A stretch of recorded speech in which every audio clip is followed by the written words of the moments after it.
Halo guys, kembali lagi bersama gue Nandi. Pada video kali ini, gue akan membahas salah satu film unik berjudul Cold Skin 2017.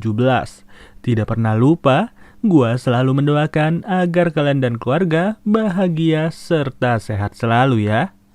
Film dibuka dengan scene dari sebuah kapal yang berlabuh di Samudra Atlantik pada tahun 1914. Sepanjang film ini, kita akan fokus kepada satu karakter yang tidak diberitahu namanya. Usut punya usut, ternyata pria tersebut akan diantar ke sebuah pulau untuk bekerja sebagai seorang analis cuaca. Di dalam perjalanannya, ia sendiri didampingi oleh seorang kapten kapal dan juga beberapa awaknya. Tapi ketika sampai, pulau itu benar-benar tidak terlihat hidup dikarenakan hanya terdapat satu buah kabin kecil untuk ia tempati. Sebagai informasi, pekerjaan ini sistemnya kontrak selama 1 tahun, maka seharusnya terdapat petugas sebelumnya yang juga bekerja sebagai analis di pulau tersebut. Namun aneh, petugas itu sama sekali tidak terlihat, padahal ia akan dijemput pulang oleh si kapten kapal. Dari situlah mereka pun berjalan ke sebuah mercusuar yang terdapat di ujung pulau. Mercusuarnya sendiri terlihat tidak biasa dikarenakan terdapat banyak sekali macam-macam kayu runcing yang mengelilingi bangunan itu. Saat tangganya dinaiki satu persatu, ternyata di dalam mercusuar tersebut terdapat seorang pria berewokan bernama Grunner. Ia pun ditanya mengenai keberadaan seorang petugas yang tinggal di kabin kecil, tapi Grunner malah menjawab kalau petugas itu harus tewas karena penyakit tipes. Lebih tepatnya, petugas itu harus tewas saat mencoba kabur dari pulau tersebut. Setelah tidak ditemukannya wujud dari petugas sebelumnya, maka si kapten kapal beserta para awak pun memutuskan untuk pergi dari pulau ini.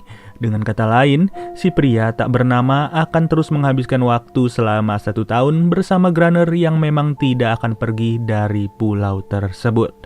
Di malam pertamanya, pria itu pun melihat-lihat segala hal yang ada di dalam kabin, termasuk beberapa barang yang dititipkan oleh si kapten kepadanya.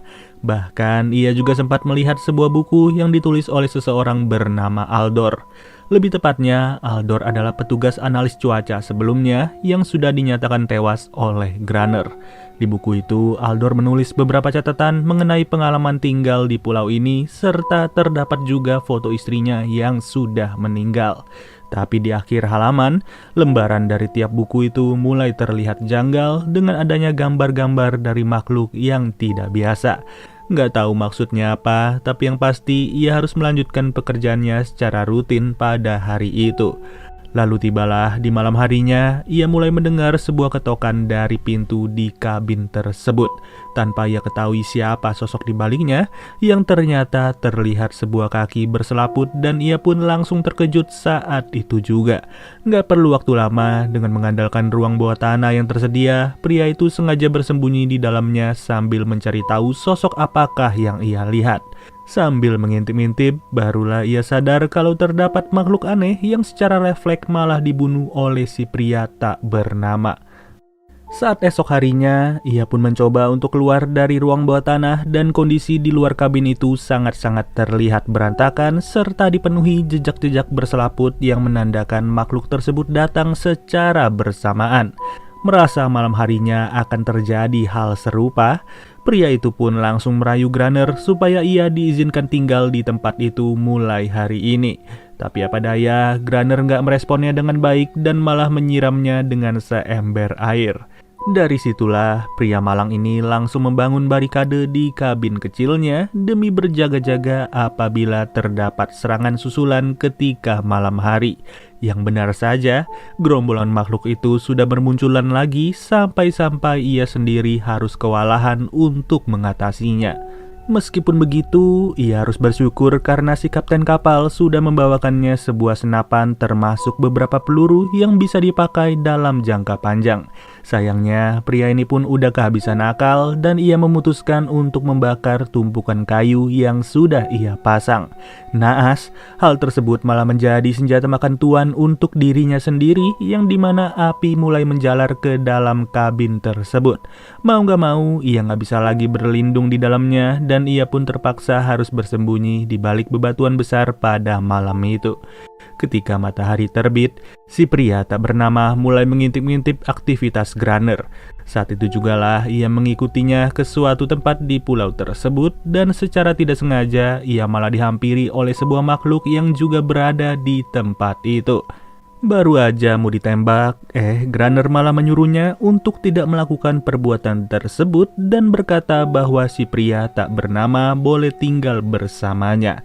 Dari situlah Grunner berkata kalau makhluk itu tidak berbahaya yang kalau dilihat-lihat Grunner sudah menganggapnya sebagai peliharaan. Mulai hari ini, Grunner memanggil si pria tak bernama dengan sebutan friend atau teman dikarenakan mereka harus terus bekerja sama untuk membasmi makhluk-makhluk itu di malam harinya. Dengan wujud separuh manusia dan separuh lagi sejenis amfibi, reptil, ataupun ikan, Friend tidak habis pikir kenapa Grunner begitu jahat kepada makhluk tersebut. Singkat cerita, tertanggal 2 September 1914, Friend akan memulai pengalaman barunya bersama Grunner yang tentu hanya diketahui oleh mereka berdua. Pada malam itu jugalah ia langsung diajak untuk bersiap-siap oleh Grunner untuk berperang melawan kawanan dari makhluk-makhluk aneh. Ya, sebagai orang baru, Friend belum mengerti apa yang harus ia lakukan dan bahkan ia cuman berdiam diri aja sambil melihat Grunner di depan matanya. Alhasil, pada pagi harinya, Friend langsung dimaki-maki oleh Grunner karena keberadaannya sama sekali tidak terlihat berguna. Apa boleh buat, dari pengalaman tadi malam, Friend harus terus belajar bahwa ia sudah memiliki pekerjaan yang berbeda, bukan lagi sebagai seorang analis cuaca. Ia juga merasa kasihan dengan peliharaannya Grunner karena sampai sejauh ini Friend sadar kalau makhluk itu cuma dimanfaatkan demi kepuasan pribadi bagi Grunner sendiri. Kemudian waktu pun berlalu dengan cepat dan Friend diberi kesempatan terakhir oleh Grunner untuk membuktikan ketidakbebanannya. Yang dimana pada titik ini Friend sengaja dikurung oleh Grunner sendirian saja di luar tanpa diberikan bantuan sama sekali. Tidak diketahui pasti Friend bisa bertahan atau enggak, tapi yang jelas Grunner pun takjub setelah melihat Friend yang masih hidup di pagi harinya. Semenjak hari itu, mereka berdua pun terus membasmi makhluk-makhluk aneh tiap malamnya secara rutin udah kayak kebiasaan baru. Sampai-sampai hal tersebut juga menjadi hobi bagi mereka dikarenakan tidak ada lagi yang bisa mereka lakukan di pulau ini. Karena udah selayaknya ahli dalam momen seperti ini, Friend bersama Grunner pun malah merasa aneh ketika kumpulan makhluk itu sama sekali tidak datang belakangan ini. Entah dikarenakan perubahan musim atau apa, mereka berdua cuma bisa menebak-nebak tanpa sebuah kepastian. Singkat waktu, Friend mulai tertarik dengan wujud dari peliharaannya Grunner yang kali ini ia panggil dengan sebutan Aneris. Aneris yang kalau dilihat-lihat lebih menyerupai wujud wanita pun membuat Friend sadar bahwa makhluk itu juga membutuhkan kasih sayang selayaknya seorang manusia.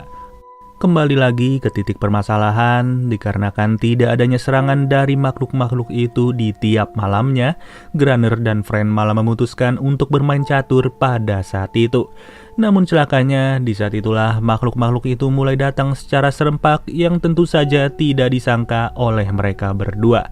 Serangan susulan kali ini bukanlah lagi serangan biasa, melainkan jumlah mereka jauh lebih banyak daripada yang sebelum-sebelumnya. Jelas mau gak mau, Friend bersama Grunner pun harus bekerja lebih keras pada malam ini demi keselamatan dari mereka berdua.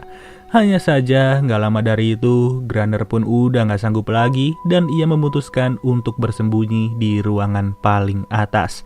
Ya, meskipun ia sempat tergigit cukup parah, tapi setidaknya mereka masih bisa mengandalkan ruangan ini untuk berlindung sampai pagi. Dengan luka yang sudah berdarah-darah, Aneris pun dengan baik hati menjilati luka tersebut dengan harapan setidaknya bisa kering lebih cepat. Namun lagi-lagi, Grunner tidak menunjukkan hal yang serupa kepada Aneris sampai-sampai membuatnya ketakutan. Pada kesempatan inilah, Friend sengaja mengajaknya nongkrong bareng-bareng sambil memperlihatkan sebuah tulang yang berbentuk seperti sebuah kapal. Siapa sangka, sadar dengan bentukan dari tulang tersebut, Aneris pun menunjukkan keberadaan sebuah perahu yang terdapat di tepi pulau. Dari apa yang sudah Fran lihat bersama Anerys, ia nggak mau lagi berlama-lama dan langsung memberitahu keberadaan perahu tersebut kepada Granner. Ternyata Granner udah tahu akan posisi dari perahu itu dan ia berkata kalau perahu itu berasal dari salah satu awak kapal Portugis yang melarikan diri di saat kapalnya karam. Kapal itu sendiri diketahui oleh Granner membawa banyak sekali peti-peti berisi dinamit yang sekarang ini sudah tenggelam di dasar laut. Mendengar hal tersebutlah, Fran langsung mengajak Granner untuk mencari peti-peti dinamit itu walaupun mereka tidak bisa berharap banyak akan kondisinya. Ya lagi pula perahu itu juga nggak bisa diandalkan lebih jauh karena Fran sendiri nggak mau mati tragis akibat hipotermia, kelaparan, serta badai di saat ia mencoba kabur dari pulau ini.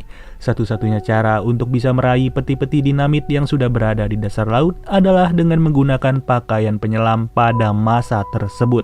Tentu kostumnya sendiri tidaklah enteng sama sekali dan mereka pun berangkat ke titik kapal karam yang sudah dimaksud oleh Granner. Sebisa mungkin, Fran mengkaitkan peti-peti itu satu persatu agar bisa ditarik ke atas oleh Granner yang berada di perahu. Tapi sial, Fran malah terjatuh saat itu juga dikarenakan ia melihat adanya pergerakan dari salah satu makhluk aneh. Yang tidak lain tidak bukan, makhluk yang dilihat Fran kali ini memiliki rupa seperti anak kecil. Tapi biar nggak kehabisan nafas, Fran pun langsung menekan tombol pelontar yang ujung-ujungnya ia bisa sampai lagi ke permukaan. Dari apa yang sudah mereka temukan di dalam peti tersebutlah, Granner bersama Fran langsung sengaja menanamkan berbagai dinamit di sekitar area mercusuar. Akan tetapi, persiapan mereka tidak kunjung membuahkan hasil sampai saat ini dikarenakan makhluk-makhluk tersebut sama sekali tidak datang sampai musim berganti. Ya, setelah dihitung-hitung, ternyata mereka sudah menunggu selama 3 minggu sejak dinamit-dinamit tersebut ditanam. Tapi lagi-lagi, selama itu pula, Fran selalu melihat perilaku keras yang dilakukan oleh Granner terhadap Anerys. Fran tidak sampai hati melihat hal tersebut dan ia selalu berusaha untuk menghentikan perbuatan Granner. Namun ya, apa boleh buat, Fran gak bisa bertindak banyak dan ia bersama Granner mulai merencanakan hal baru, yaitu sengaja memancing makhluk-makhluk tersebut agar menyerbu lagi pulau ini.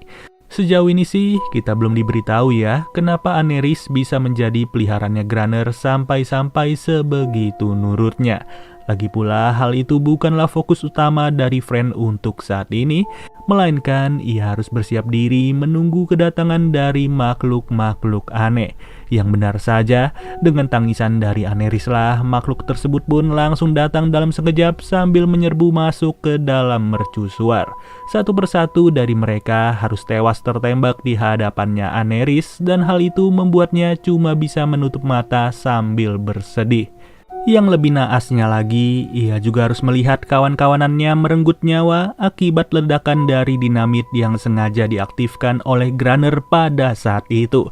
Ya, jadinya makhluk-makhluk tersebut pun udah terkapar semua di area mercusuar dan yang sekarat langsung sengaja dibunuh lagi oleh Granner. Merasa makhluk yang selama ini mereka bunuh juga layak hidup seperti manusia, Fran pun mulai berpikir bahwa ada sesuatu yang salah, sampai-sampai mereka terus berusaha untuk menyerang pulau ini. Dari sinilah ia akhirnya tahu sebuah jawaban bahwa Granner awalnya menemukan Anerys sedang tersangkut di sebuah jaring ikan. Ketika itu ia masih berpostur seperti anak bayi dan dengan kata lain Anerys sudah tinggal bersama Granner sejak ia masih kecil. Dari hal tersebutlah Anerys langsung jinak serta tunduk kepada Granner yang menjadi majikannya. Ketika esok harinya, Fran tidak sengaja melihat sebuah foto di dekat tempat tidurnya Granner yang dimana foto itu menunjukkan seorang wanita sedang didampingi oleh seorang pria. Kalau kalian ingat, foto wanita ini juga sama seperti foto yang ditemukan oleh Fran ketika ia baru saja tinggal di kabin kecil. Ya, sudah bisa dipastikan kalau pria yang menemani Fran selama ini bukanlah Granner yang asli, melainkan ia adalah petugas analis cuaca yang bernama Aldor. Emang bener-bener ya, setelah sekian lama tinggal berdua, Fran pun baru mengetahui fakta ini dan ia memutuskan untuk pura-pura nggak tahu aja entah sampai kapan. Lalu, Friend yang berkeliling di sekitar bangkai paus pun malah dihampiri oleh salah satu makhluk yang memiliki paras seperti anak kecil. Friend sadar kalau makhluk itu sebenarnya bukanlah makhluk yang jahat, terlebih lagi ada Aneris juga yang meyakinkan kebaikan dari makhluk-makhluk tersebut. Tapi sial, hal itu sama sekali tidak pernah dipercaya oleh Aldor sampai-sampai si anak kecil pun harus tewas akibat terkena tembakan flare. Tanpa banyak bicara lagi, Friend langsung membiarkan Aneris untuk pergi bebas bersama kawanannya, sedangkan Friend akan mengatasi Aldor yang benar-benar tidak suka dengan situasi damai. Alhasil, berantemlah mereka di dalam mercusuar itu, dan bahkan Aldor nyaris membunuh Friend dengan tebasan dari sebuah kapak. Beruntung, pada momen tersebutlah, Friend langsung membongkar nama asli dari pria tersebut, dan Aldor pun langsung kaget setelah mendengarnya. Friend sudah mengerti kalau Aldor sengaja mengambil pekerjaan ini karena ia sudah kehilangan istrinya yang meninggal di saat mereka baru saja menikah. Oleh karena itulah, Aldor merasa tidak lagi berguna untuk hidup di peradaban manusia dikarenakan tidak adanya kehadiran si istri yang sangat ia cintai. Merasa sudah sadar dengan apa yang dijelaskan oleh Friend, Aldor pun langsung berpasrah diri pada saat itu yang dimana ia sengaja membiarkan dirinya dimakan oleh kelompoknya Aneris. Singkat waktu, di saat hari sudah berlalu sedemikian lamanya, tibalah sebuah momen yang dimana hari ini merupakan hari terakhir bagi seorang Friend. Namun luar biasanya, kapten kapal itu malah mengira sosok Friend adalah Grunner yang memang menempati mercusuar tersebut. Bahkan, kapten itu juga bertanya mengenai keberadaan dari petugas analis cuaca sebelumnya, yang dimana Friend malah menjawab kalau petugas itu sudah tewas akibat sakit tipes. Dengan kata lain, momen kedatangan petugas baru di pulau ini benar-benar sangat mirip dengan apa yang dialami oleh Friend ketika ia baru berjumpa dengan Grunner. Yang ternyata hal itu juga kembali diterapkan oleh Friend dan ia sengaja berbohong kepada si kapten kapal maupun si petugas berikutnya. Ya, bisa dibilang makhluk-makhluk tersebut bisa menjadi beringas kaya begitu, dikarenakan perbuatan Aldor sedari awal yang sengaja merebut kepemilikan dari salah satu bayi mereka, yaitu Aneris. Dari situlah mereka mencoba datang ke pulau ini untuk mengambil Aneris kembali, tapi Aldor malah memperlakukan mereka dengan perlawanan keras. Sedangkan untuk Friend sendiri, nggak diketahui pasti ya dia bakal terus menetap di pulau ini atau kembali ke rumah. Tapi yang jelas si petugas baru itu tidak akan lagi diganggu oleh makhluk-makhluk tersebut. Oke deh guys, mungkin segini aja pembahasan alur cerita dari film Cold Skin. Sampai bertemu lagi di video berikutnya. Gua Nandi cabut dulu. Dadah.